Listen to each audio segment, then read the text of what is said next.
Est-ce que vous savez que Dieu a déjà un plan extraordinaire pour votre vie? Voilà un verset, Éphésiens chapitre 2, verset 10. Je vais lire cela dans la parole vivante. C'est tellement beau à entendre. Donc, écoutez ceci et méditez cela. Et on va voir qu'est-ce que Dieu a planifié pour vous et pour moi. Ce que nous sommes, nous le devons à Dieu.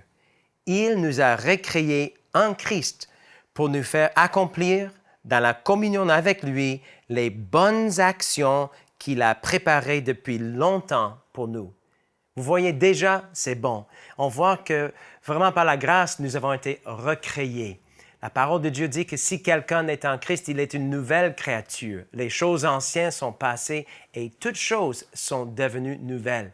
Et qu'est-ce qu'on comprend dans ce passage? C'est qu'il a déjà préparé des choses pour cette nouvelle vie que nous avons en lui.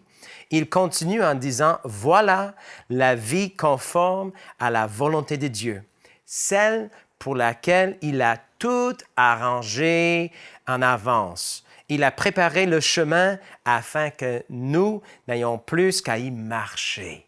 Donc vous voyez, tout a été vraiment préparé en avance. Nous sommes, selon Louis II, le même verset dans une autre version dit, car nous sommes son ouvrage et on a été créés en Jésus-Christ pour des bonnes œuvres que Dieu a préparées en avance afin que nous puissions les pratiquer. Alors, n'est-ce pas merveilleux de savoir que vous êtes ici sur la terre avec un but et que Dieu a planifié, même avant la fondation du monde, des bonnes choses pour vous et pour moi.